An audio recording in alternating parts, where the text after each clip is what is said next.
Hi, Francis here, and it's an honor for me to present an old friend of mine, Jay, and he brought along Chris King, which is a very rare appearance. They brought a very interesting bike, but Jay, tell us about your company and frame building ventures that you've undertaken. Okay, well, let me see. In 78 to 82, Chris built We started Cielo Cycles. Cielo Cycles, built Uh-huh. about 60 to 70 frames. Yeah.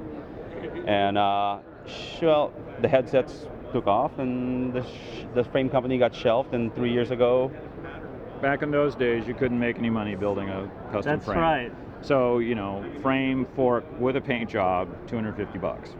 That's the most you could get. Oh my God! Yeah. So, and it was still $125 for the material. So do the math. You're making like $5 an Right. hour, right? So the passion was there, but the business Yeah, you just numbers couldn't just make didn't it make go. sense, huh? Right. Right. So it got shelved for doing headsets, and I was doing other contract work at the time. so- Right. And it seems like the landscape has changed, huh?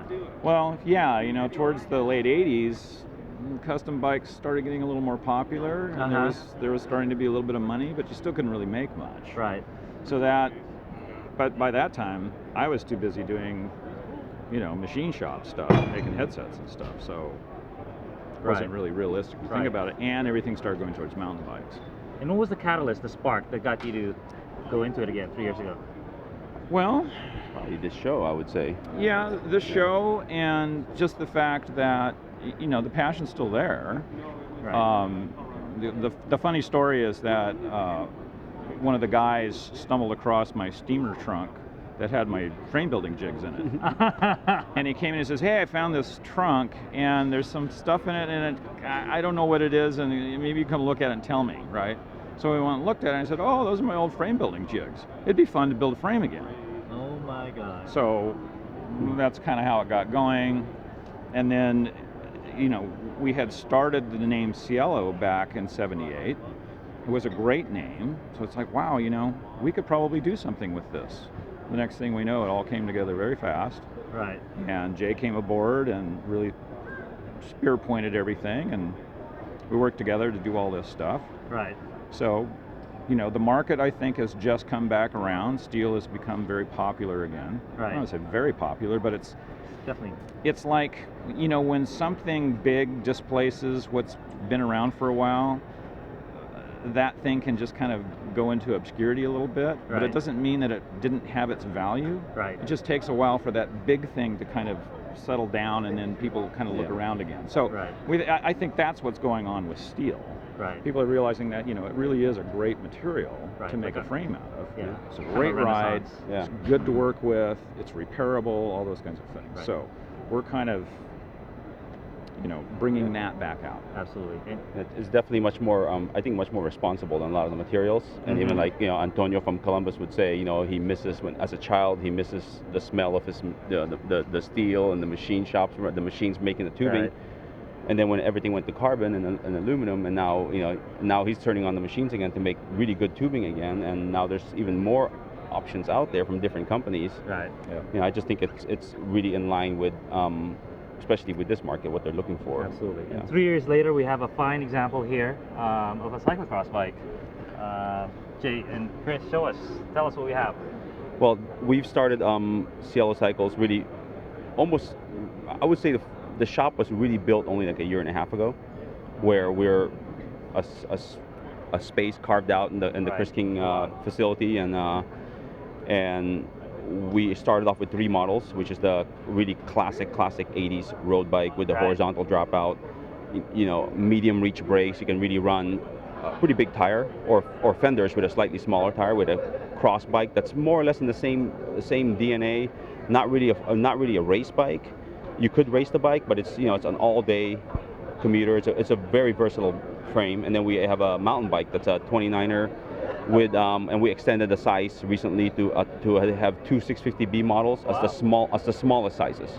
So it's not a new model; it's just a size extension, the way road bikes were back then too. That's right. Yeah, and we split the models off recently so we can get production numbers up and fit even more of the market out there. Right. So we have a road racer, which is a vertical dropout bike, and short reach brake, so no one has to break up their their Campy Grupo or their Durace Grupo. And this bike here is the split off from the cyclocross, and we wanted to really make a real cyclocross race bike. I think steel cyclocross frames in the racing circuit is still very relevant. Right. Unlike a steel frame in the road racing circuit is really not there anymore. But I think it's the ride quality for steel is what we appreciate, and that's what that's what we're here doing. And and this bike we're really happy with. This is the first one, and we have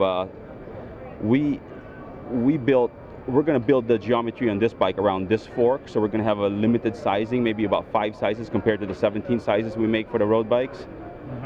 So what we're going to end up doing with this is you're going to be able to buy it as a frame and fork, have a real race bike, have a kind of semi-proprietary headset set up for builders to use. It's a builder's inset. There's 3 different bearing caps, so you can have a traditional stem setup. You can also have a stem maker make you a steel stem or a titanium stem with the integrated bearing cap. Right. But we also want to launch a program with this bike where it's a kind of a private label race bike, where you have a minimum buy-in of about 5 frames, and we plug in your colors on this scheme. No way. So we don't get room on your jersey. You don't get room on our bike. We just look good together. That's kind of the idea. And like that wedding. Yeah, it just allows small teams and small bike shops to have a real race bike. And so what makes this a racy? Yeah, just a coordinated look, exactly. What makes this a racy? It's a higher bottom bracket height and shorter chainstays. Really pretty nice, stiff, light down tube. Oversized, 35 millimeters, and a nice quality chainstay where you have the direct transfer of energy into the back wheel. Right. I think cross is becoming more. I think most cross bikes now are turning into like what a criterium bike is. Back then, like higher bottom bracket, they want to pedal around corners. They want a pretty aggressive steering bike, steeper seat tube. They want to be over. It's just that the course has changed, and it's not like riding a mountain bike. Mongrel road bike, That's true. It's not. It's changed quite a bit. Now racing here is racing, matured, and the bikes have changed. Right. It's not just taking a road bike with clearances and adding cantilever bosses, and boom, you have a cross bike. Now it's really a specific bike. Right. And so this is kind of our take on what I think a cross bike, a cross racer would be from Cielo. And still have the details of the details. Now, of, will a hardcore racer race something this beautiful? Oh yeah, the bikes we build are definitely not art bikes. I mean, we didn't start this. We wanted the bikes to be accessible, repeatable, 6 to 8 week delivery.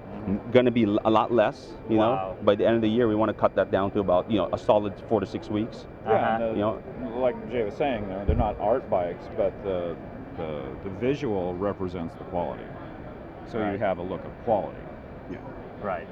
So I think we're definitely building bikes in the same manner as all the custom builders. In fact, we've taken processes that I think are, in my opinion, even we've taken some extra steps to really make it, to make it a really nice quality bike. I mean, I'm not going to say 100%, but we're the only few companies out there. I think it's only a handful of companies that actually machine their own parts in-house. Wow. So on our road bikes, I mean, we're machining our own fork crowns, and if you see that fork crown, it's not a cast fork crown. Right. That we're really, we're really proud of that. That's not common. And all of those things. So you, once again, reflecting a good quality build. If we can't find something that we really like the quality of, we'll make it. Well, Jay and Chris, wonderful. I see the details. I see the execution, and you guys need no introduction in the reputation and quality. So I think it just comes together. Thank you.